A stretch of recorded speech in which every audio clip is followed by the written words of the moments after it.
We moved to New Zealand on a working holiday visa from Canada, and so far we've been blown away by the beauty of the North Island. Staying at Airbnbs for 4 weeks at a time, we've booked 3 months on the North Island before we head south for another 4 months to see where we want to live. Here are my first impressions on living in New Zealand. Today it's 6:09 a.m. We're gonna go over to the beach, see if there's a cool sunset, just talk about a few first impressions about living here in New Zealand. I think it is raining a little bit and it could be a little cloudy. Sometimes that makes for really good sunrises though, when the light just hits all the clouds and starts shining everywhere. A little rainy, a little cloudy, might be great. Might not see anything, you never know. Got about half an hour to get down there and set up, and hopefully we find something cool.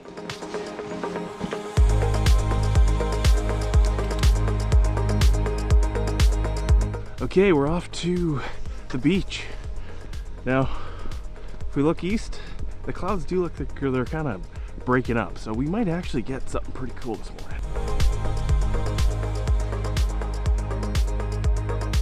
It's kind of cool being up before everyone else, only a few cars on the road, and I don't know, you get this whole little area to yourself. It's really nice.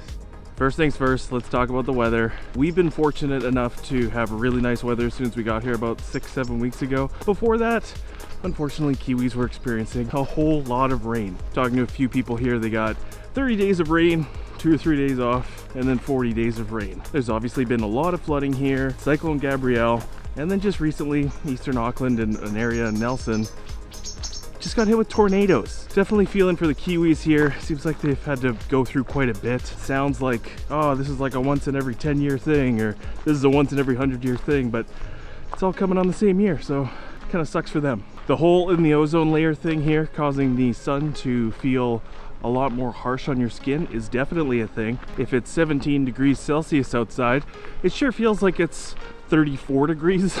It hits you hard. I just was not expecting that.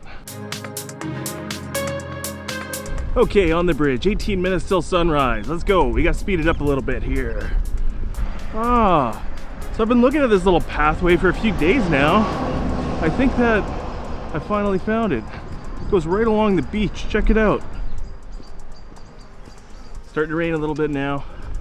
I don't know if I'm walking by like a glamping holiday park here or what, but there's some absolute gems on this. We're gonna get lucky here. I'm feeling it. I think this is gonna be good.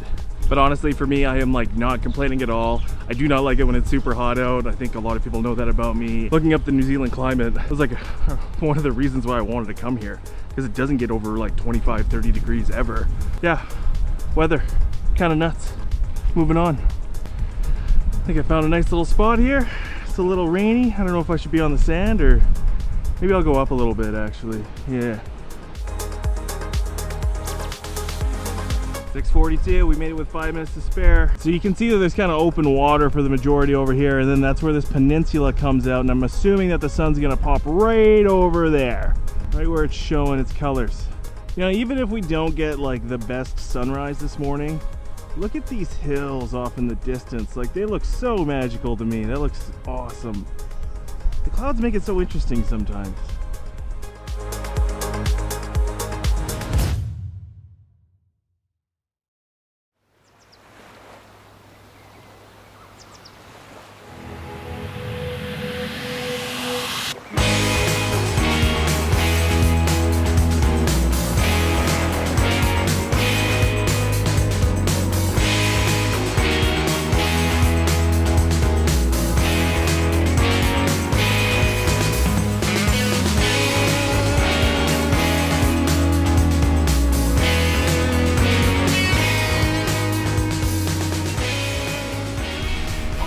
That was pretty nice. It didn't really look like anything was going to happen. It looked like the clouds were going to completely take over the morning, and then about 20 minutes in, the sun pops out, the clouds disappear, and it was just awesome. New Zealand has clearly been through a lot lately, and a lot of tourist attractions just aren't open because of that. When we went out to Coromandel Peninsula, really wanted to see Cathedral Cove, the walkway was closed, so we ended up kayaking and flipped our kayak and, you know, yada yada, but that sucked. You know, we were going to go to Cape Reno one day where 2 oceans collide and see that, that. There was a fire going on. So it's just like a lot of things keep happening. No one's to blame. It sucks, but what are you gonna do about it? You can't really complain. It's out of everyone's control. That's just really the reality of traveling. Nothing really seems to go exactly how you have it as planned. It just seems like that kind of keeps happening to us. Every time we have something in the itinerary, something we want to go and check out, quickly have to stop, improvise, find out something new. I think the people have been really welcoming. They're super friendly, just as friendly as Canadians. After finding out that we're Canadian and we're actually going to be living in this country for a year or two, they start to kind of open up a little bit more and be like, okay, that's actually really cool. Like, good for you. Go explore the whole country. There's so much to see, and I don't know, that just kind of helps out a little bit. The Maori people have been so nice. Everyone that we've talked to just been so down to earth. They definitely understand that work comes second, life comes first. And yeah, I don't know, I was just flying my drone in the Bay of Islands one day, and this guy came up to me. He was just super friendly, just like, oh man, I got a security company, like I was looking at getting a drone, like can I see? And we were just shooting the shit for about 20-30 minutes. It was awesome. I think I can really appreciate that the Maori culture seems to be apparent pretty well everywhere. Like, I think I first felt it when we got on the bus and everything, all the stops were spoken in Maori first, and then walking along and seeing all the parks, and it seems like there's a lot of beautiful indigenous history here. I don't know if that's felt beneath the surface and if there's more that could be done at this point in time. That's not really for me to say, but from the outside looking in, it seems apparent, and I think that's cool. I think it's time to go get some coffee.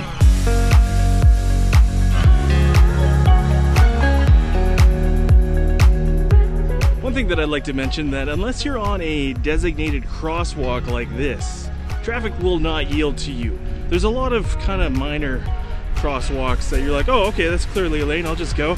But traffic keeps going, so unless it's like got black and white paint with like an orange light on it, it's not your right of way.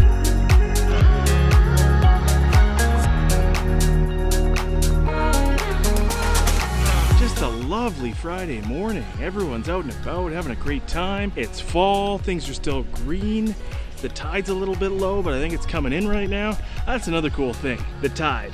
I don't feel like I've ever lived in a place where you actually have to be mindful of the tide. It doesn't affect our day-to-day life that much, but if you're planning on hiking or going to a certain destination where the tide has to be low for you to get to that destination, and obviously it matters. That's kind of cool. I didn't know a whole lot about it, so I ended up going on YouTube and finding a Neil deGrasse Tyson to explain it to me, and it's neat. I should probably take off my jacket. It's starting to get pretty warm out here.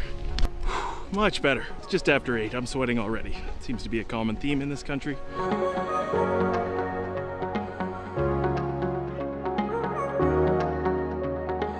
All right, let's talk about getting around New Zealand. Now, obviously, Auckland is known to have pretty bad traffic, and I can kind of attest to that. I don't really have a job where I have to like drive to and from work every single day. So for me, it hasn't really been that bad. Transit system here has a pretty bad reputation, but I mean, as someone who, again, like doesn't have a job, so I can just kind of use it whenever I want to go somewhere, it really hasn't been that bad. I can't complain. The biggest backup that we had was pretty much just going on a ferry from downtown Auckland to Devonport. I think we had to wait an additional half an hour in line so I mean, that's not horrible. Buses can be pretty backed up at times, especially during peak rush hour times. So it's like, whatever, like, what are you gonna do? They do have their own lane for the most part. And then like 3 buses come like back to back to back. So that's what I've dealt with so far. As for like highway driving, I mean, going from Auckland to Hamilton has been like pretty nice. The highway's great, multiple lanes. You can get around people, no problem. It's when you start to get like a little more into the narrow roads, like going to Bay of Islands or Coromandel Peninsula.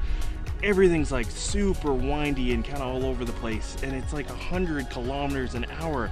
I find myself trying to keep up with traffic, and I'm just getting past every opportunity and driving on the other side of the road. And there's all these construction zones where you go 30 kilometers an hour, and then right after that, boom, back to 100 just to go around like this super narrow cliff that doesn't have any guardrails. It's like, who the hell is doing 100 kilometers an hour here? So for me, I prefer the main highways, even though those drives are scenic. I just feel like it takes a little bit out of you. Like, it's a little stressful.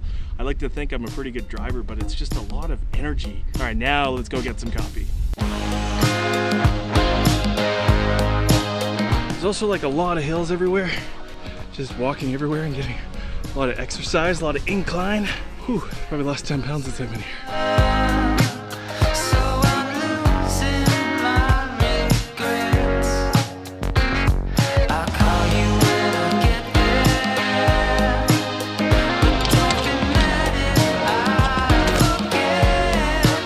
Okay, I am not the biggest coffee guy in the world. I do enjoy it, but I am by no means a coffee snob. But I can say that the Kiwis here are quite proud of their coffee, and they should be. It's absolutely delicious. The capital city, Wellington, has more cafes per capita than New York City, so that should speak for itself. What I have here is a flat white. That seems to be the most popular thing here in New Zealand, and it's pretty much at the top of every single cafe menu. I think there's a little controversy whether or not it was created in Australia or New Zealand. I'm not going to comment on that, but it's absolutely delicious. 1/3 espresso, 2/3 steamed milk, just awesome. But let's talk about the food for a second. I'll say number one right off the hop, best fish and chips I've ever had in my entire life. Coming here, I didn't really know what food New Zealand was known for. I still don't. But based on the amount of fried chicken and burger spots, I guess I would say that that's kind of it. Along with fish and chips maybe. The amount of McDonald's, or Maccas as they call it here, KFC, Burger King, Wendy's. There's a lot of big chain burger places here. I just really wasn't expecting that. A lot of other spots like Burger Fuel, Murder Burger,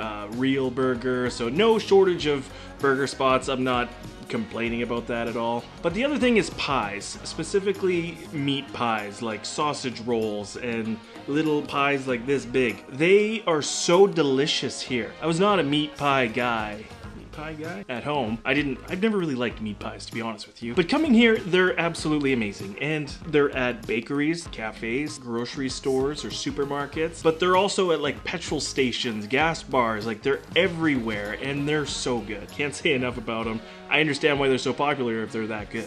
There isn't really any tipping here, and all of the prices that you see is the final price. I'm just really not used to that. Back home, it's like $12 for something, but it's actually gonna be a little bit more with tax, and then you add on a 20% tip. I like this better. I like how you know exactly what you're gonna pay. The only thing extra would be like a credit card transaction surcharge some places. So let's talk about bugs. So there's a decent amount of bugs here. A lot of houseflies and small spiders, nothing too bad. There was one decent sized spider that was crawling on the ceiling earlier this week. That wasn't very fun. But this country is a little more tropical than I was expecting, so that kind of makes sense. A lot of cicadas during the day, loud as hell, and a lot of crickets at night, which is a nice soothing sound, so I don't really mind that. It's weird feeling this and saying it out loud, but it doesn't really feel like we moved across the world. There wasn't as much culture shock as I was expecting. I don't know if that's a good or a bad thing, but it still kind of feels like home a little bit. Things are definitely different, but as a Canadian moving here, it still kind of feels like home. If you substitute hockey for rugby, because there is definitely an obsession for rugby, and it's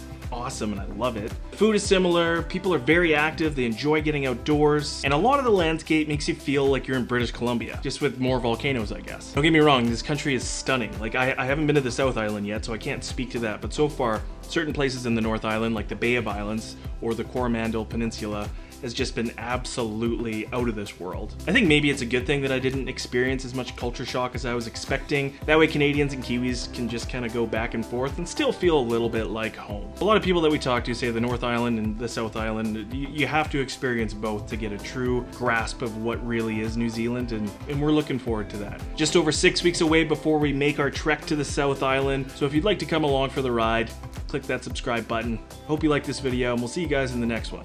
Cheers.